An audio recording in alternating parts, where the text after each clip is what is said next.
കൊച്ചി ശ്വാസം മുട്ടിച്ച ബ്രഹ്മപുരം തീപിടുത്തം നമ്മൾ മറന്നിട്ടില്ലല്ലോ. എന്നാൽ ഈ തീപിടുത്തത്തിൻ്റെ ആശങ്ക പൂർണ്ണമായും ഒഴിയുന്നു എന്ന രീതിയിൽ വളരെ പോസിറ്റീവായ ചില കാര്യങ്ങൾ വരുന്നു.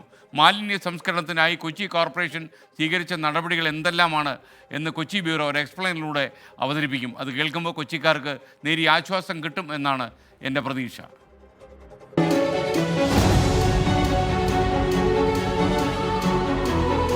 എറണാകുളത്തെ ബ്രഹ്മപുരം മാലിന്യ പ്ലാന്റിൽ തീപിടുത്തം.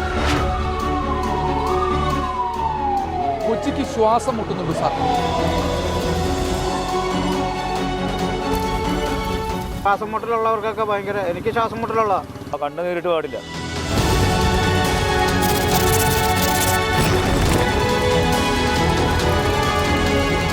ഈ ചെയ്തു കൂട്ടിയതിനെ മനുഷ്യനിർമ്മിത ദുരന്തം എന്നല്ലാതെ മറ്റെന്തു പേരിട്ടാണ് സാർ വിളിക്കേണ്ടത്? 2007 മുതലാണ് ബ്രഹ്മപുരത്തിന്റെ അറുതിക്കഥ ആരംഭിക്കുന്നത്. അതിന്റെ ആക്കം കൂട്ടിയത് 2023 മാർച്ച് മാസം 8-ാം തീയതി ഉദിച്ചു പൊങ്ങിയ തീയായിരുന്നു. അക്ഷരാർത്ഥത്തിൽ കൊച്ചിയുടെ ശ്വാസം നിലച്ച തീ.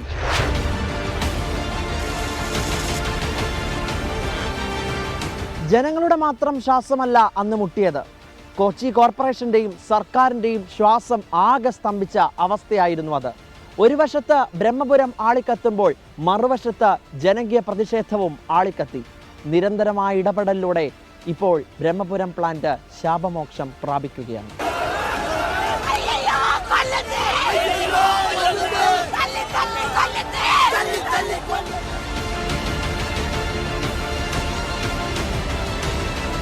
തീപിടുത്തത്തിന് ശേഷം 8.92 ലക്ഷം മെട്രിക് ടൺ മാലിന്യമാണ് ബ്രഹ്മപുരം മാലിന്യ പ്ലാന്റിനുണ്ടായത്. അതിൽ 4.1 ലക്ഷം മെട്രിക് ടൺ മാലിന്യം സ്റ്റെബിലൈസേഷൻ നടപടികൾ പൂർത്തിയാക്കി. 2.93 ലക്ഷം മെട്രിക് ടൺ മാലിന്യങ്ങൾ പൂർണ്ണമായും സംസ്കരിച്ചു. പ്രതിദിനം 3000 മെട്രിക് ടൺ മാലിന്യമാണ് ഇവിടെ സംസ്കരിക്കുന്നത്. ചൂട് കാലത്തും മഴക്കാലത്തും ഈ പ്ലാന്റുകൾ സജീവമാണ്.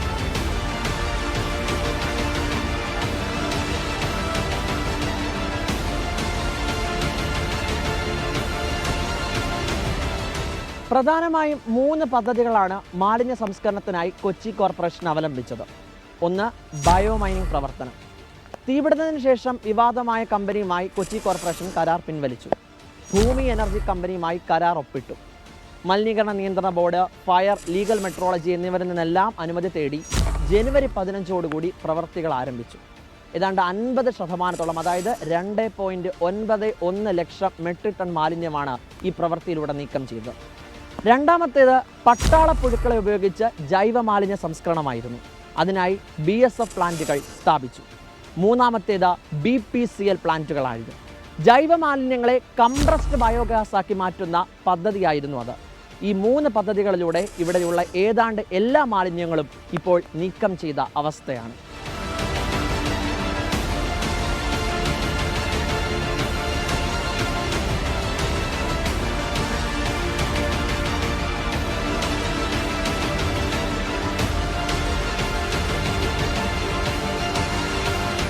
ബ്രഹ്മപുരത്തിൻ്റെ മാറ്റം കൊച്ചിക്കാർക്ക് മാത്രമല്ല ആശ്വാസമാവുന്നത്, കേരളത്തിന് മുഴുവൻ ആശ്വാസമാണ്.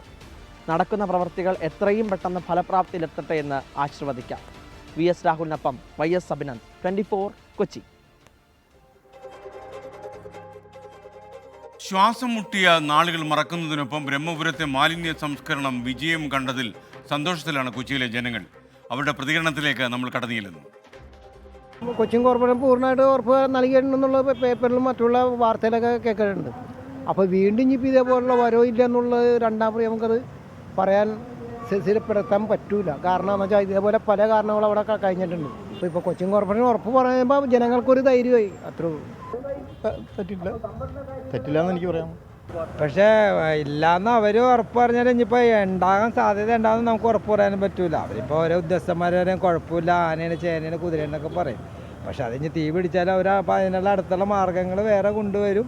ഉഷാറായിട്ട് നടക്കണ്ടല്ലോ, വേറെ കുഴപ്പങ്ങളൊന്നുമില്ല. പ്ലാസ്റ്റിക് തിരിഞ്ഞ് വേറെ പാർസലായിട്ട് വണ്ടികൾ 3-4 നാഷണൽ പെർമിറ്റ് വണ്ടിയിലൊക്കെ പ്ലാസ്റ്റിക് തിരിഞ്ഞ് ഡെയിലി കയറ്റി വിടുന്നുണ്ട് തമിഴ്നാട്ടിലേക്ക്. നന്ദി രേഖപ്പെടുന്നു. അത് നല്ല കാര്യമല്ലേ. അത് നമ്മൾ ഇനിയൊരു തീപിടുത്തം ഉണ്ടാവാതിരിക്കട്ടെ. അതല്ലേ ശരി. ഓക്കെ. അത് ഏതായാലും സംഭവിക്കാം, ഇനിയും ഉണ്ടാവും. ഇനി എപ്പോൾ വേണേലും സംഭവിക്കാം. ഇവിടെ നമ്മുടെ തൃക്കാക്കരയിലും ഏത് നിമിഷം സംഭവിച്ചുകൊണ്ടിരിക്കുന്നതാണ്. ഒരു 6 മാസം മുമ്പ് IMG ജംഗ്ഷനിൽ തീപിടുത്തം ഉണ്ടായി. അത് എല്ലാ വർഷവും ഉള്ളതാണ്.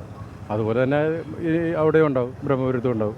അതെ, ബ്രഹ്മപുരം അത് നല്ല രീതിയിൽ ചെയ്യണില്ല. അതിൻ്റെ ഒരു ഭാഗമാണ് ഇപ്പോൾ ഈ തീപിടുത്തം എന്ന് പറഞ്ഞാൽ അവർ തന്നെ കത്തിക്കണല്ലേ. കാരണം നിയമപരമായിട്ട് അതിൻ്റേതായ രീതിയിൽ കോർപ്പറേഷൻ ചെയ്യണില്ലാത്തതിൻ്റെ ഭാഗമാണ്, അല്ലാതെ വേറൊന്നുമല്ല. ജോയൽ ജോയിയുടെ ഒരു യൂട്യൂബ് സന്ദേശം അദ്ദേഹം പറയുന്നു, SKN കുമ്പളങ്ങി ഗ്രാമപഞ്ചായത്ത് 9-ാം വാർഡിൽ ജവഹർ നാട്ടുതോട് റോഡ് പൊളിഞ്ഞു കിടക്കുന്നു. കൊല്ലം 11ആയി. പഞ്ചായത്ത് ഭാരവാഹികൾ മൗനം പാലിക്കുകയാണ്. എന്തെങ്കിലും ചെയ്യാൻ പറ്റുമോ? നടക്കാൻ പോലും വയ്യാത്ത അവസ്ഥയാണ്. പഞ്ചായത്ത് ഈ കാര്യം ഒന്ന് ശ്രദ്ധിക്കണം.